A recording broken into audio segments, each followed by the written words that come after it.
Be advised, the opinions and views of the hosts and guests do not reflect those of the station.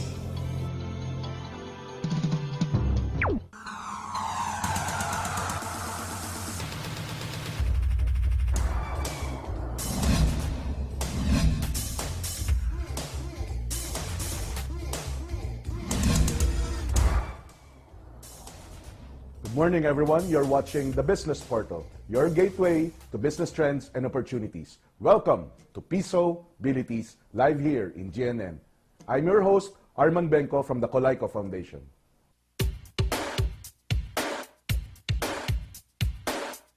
Cash, cold, that's what I need.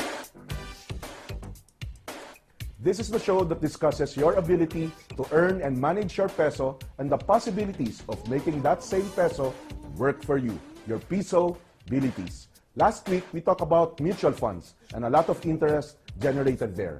Today, we have an equally interesting topic which most of you can relate and be curious and eventually be interested in. We shall talk about multi-level marketing or networking.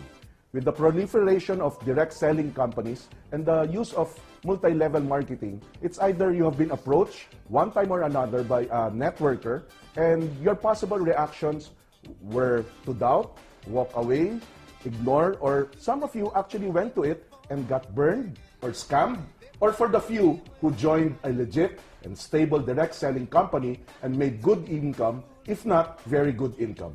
Admittedly, there are more negative vibes about networking than the positive ones. This is the purpose of this show, to demystify and give proper, correct, valid, and timely information to increase your knowledge and be wiser in your decisions and eventual actions regarding networking. And of course, managing your personal finances and making your money grow. Our guest for today, dalawa ho sila, are the top guns of Alliance in Motion Global, Dr. Ed Cabantog and Mr. Francis Miguel of Alliance in Motion Global or AIM Global. AIM Global is a marketing company established in 2006. It has established presence in different regions of the Philippines, and based on the material I saw on the internet, it has 87 business centers and 94 satellite offices nationwide. AIM Global also has established presence in other parts of the globe, Brunei, Singapore, to mention a few. So welcome to the show, gentlemen. Doc Ed Cabantog, I shall call you Doc Ed, and Francis Miguel. Okay. So parang malamig ang kamay nyo, Sir Francis. Okay lang naman, hindi kayo Medyo kinakabahan? na-tense ako. First time ko sa TV. Sa una lang yun, baka naano ka dun sa pag-English natin, script kasi yun. Good morning, Arman. Yes, Morning, welcome to Arman. the show, Piso-Bilities. Our audience, we shall remind them first, they can join our discussion by texting your questions or opinions to 0917-853-7333. Please indicate your name and location so we can properly acknowledge you, and baka hindi mailagay pag hindi nilagay yung name and location. So, first part of our discussion, personal background, Doc Ed and Francis. Siguro kay Doc Ed muna. Before we talk about the company and networking. You are a medical doctor. Yes, I graduated from PLM, Pamantasan ng Lungsod ng Maynila College of Medicine in 1998. I passed the board exam 1999, and I have a good medical practice. Maganda yung mga clinics ko. I have around 6 clinics every day. Ika nga nila lagare. Because it was my first time to work and to earn. The problem with me during that time is wala akong ka-oras-oras para sa sarili ko. So, wala akong girlfriend, wala akong time to exercise. Boyfriend, wala rin. wala rin. So, kulang ako sa oras. So, what I did during that time was just to really work until I was invited to a network marketing opportunity. And it was my first time to attend, and I fell in love with the industry. With the idea of With the idea of being an entrepreneur myself and teaching others to be an entrepreneur. And by helping them become successful, I become successful as well. Yeah. My sister is also a doctor. She actually guested in the show recently to talk about health and wealth. Doctors are entrepreneurs naturally after graduation, di ba? They have to look out for clinics that hindi naman sila ine-employ but be part of. Naalala ko noon, my sister is asking us to prepare para makabili ng shares ng isang hospital para maka-clinic siya. You are an automatic entrepreneur if you're a doctor, ano? There are types of doctors who are like that. Kasi ang tendency mag-build ka ng practice. Yes. And there are very little system that teach you how to do that. What usually happens is after graduating, practice ka sa gilid-gilid ng Metro Manila. Yes, You don't focus in the center of Metro Manila kasi marami ng mga developed practices dyan ng mga matatanda ng doktor. So as a young doctor, doon ka sa gilid-gilid ng Metro Manila, which is a very, very great challenge. So yung pagiging entrepreneur ko is from a different industry. Coming from a medical community, then ito, puro business ang pinopromotes, puro business meetings, business presentations, is a totally different animal when you talk about business. So I fell in love with the industry, I became successful with two companies, then we started this Alliance in Motion Global with my partners. Okay, let's go to Francis Miguel. Francis, before you went into networking or right after school, I browsed on the internet. You came from Adamson? Opo. Adamson University. Computer engineering graduate, batch 92. And nag-start ako after 8 months as an employee, part-time. And 8 months later, nung times 5 yung sweldo ko, doon sa part-time, doon sa first company, then at the time I went full-time. So sa una, hindi mahirap. Kasi habang ginagawa mo paulit-ulit, nagiging madali. Right. Ang advantage lang dyan, ang upline ko kasi, father ko. I'm sorry? So, father ko. Your father was also into networking? Yes, siya yung aking upline. So at the end of the day, every time na discourage kami, na-frustrate, walang sumasama, ini-indyan kami. Ang tatay ko laging nandun, anak, kaya mo yan, kaya mo yan. Siguro hindi ka pa nakakahanap ng perfect na grupo. Talk about whole day motivation. Araw-araw, wala na akong ginagawa, kundi makipag-usap. Your father was really into networking full-time? As in... After mag-retire, kinuha siya nung kanyang boss, which is si Congressman Goles. Okay. And nung mag-start siya, ako yung unang-unang in-invite niya. Siguro walang sumasama dahil kakaibang business, non-traditional. What year was this, Francis? That's 92. 92? 91 sila nag-start. During that time, nag-aaral pa ako. Ni-invite niya na ako. So, pagka-graduate ko, nag-employ muna ako. Kasi hindi ko nga linya. Unang-una, wala akong time.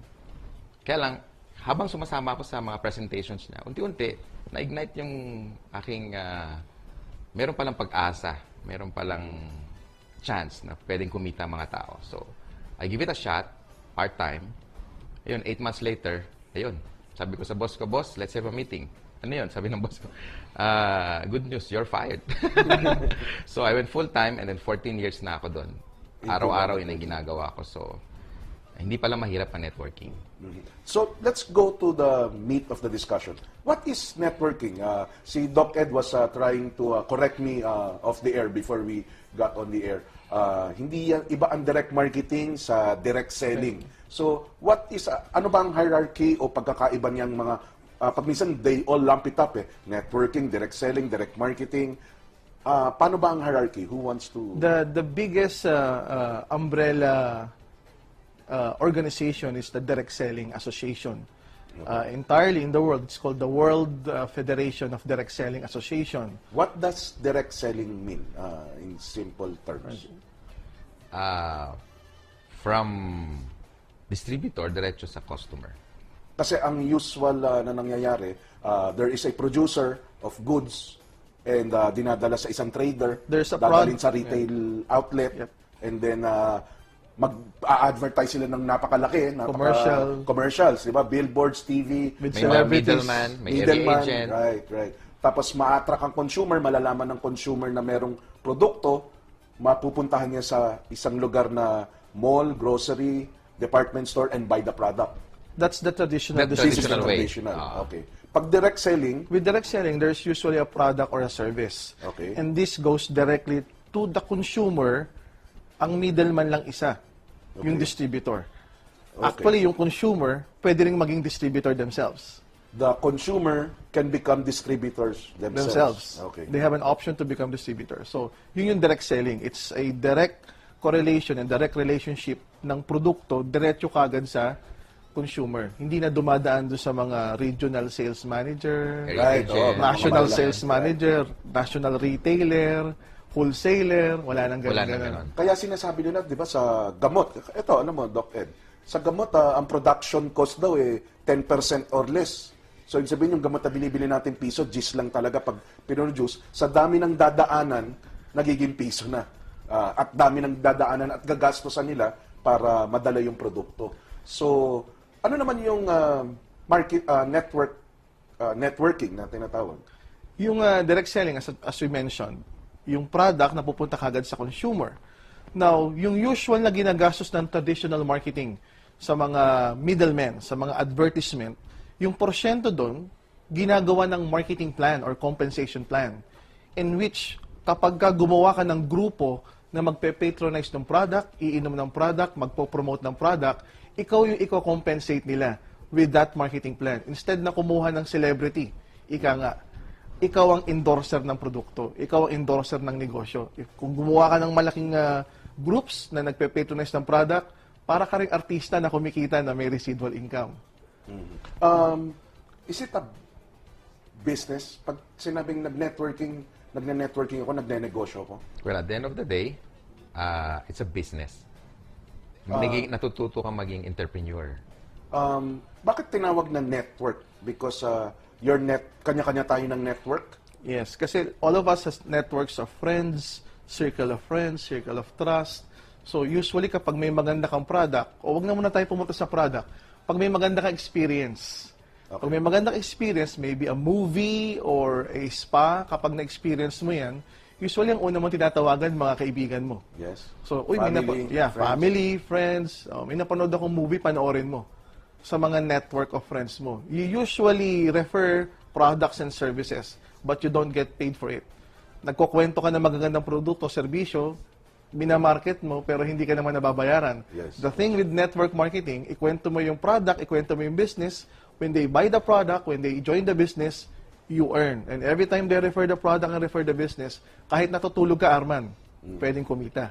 Yan yung tinuturo namin sa Colayco Foundation. Dalawang source of income. Active income, dahil sa sarili mong pawis. Passive income, money that you earn without you exerting any effort. Pero let's hit the nail right away. Bakit negative ang connotation, karamihan, aminin na natin, about networking? Sino ba nagpauso ng networking? A little history. Ikaw medyo matagal ka na, Francis, more than a decade. Sino bang mga malalaki o nagpauso niyang networking at dito lang ba yun sa Pilipinas o ginagawa rin sa ibang sabi mo may global association. So sa ibang mundo rin ginagawa ang networking? Sa ibang bansa. Ibang bansa, ibang mundo. Ibig sabihin sa Venus. Sa ibang bansa, ginagawa rin ng networking. Unang na-experience ko yan, na narinig ang networking sa Amway. Amway. So, nag-start yan sa Amerika. Sa US. Hanggang ngayon, household name na siya. It's a What does Amway have? Generally, from toothpick, from toothpaste to Household products. kompleto products. sila. Oh. It's a giant company now. So instead of The US. putting up an Amway mall, Amway store, they use direct selling. Direct selling. And networking. Anong pinagkaiba ng direct selling sa networking? Mostly kasi yung direct selling, benta-benta lang. Okay. Benta-benta like Avon, Ayan, nagdi-direct selling din yan. Ay, Tasha, kilala nila yan. mga Yung ganyan. Tupperware. Mary Tupperware. Kay, home party, benta-benta lang. But when you talk about network marketing, minamarket mo rin yung network of friends mo. So meaning, if they like the product, pwede silang mag-join sa business. Pwede rin nilang gawin yung ginagawa mo. Hindi lang sila bibili, ika nga. Hindi lang sila magiging customer or consumer. Pwede rin silang magkaroon ng business by buying the product and reselling it to others. So then you meron ka ng tinatawag na commission or income dun sa efforts nila.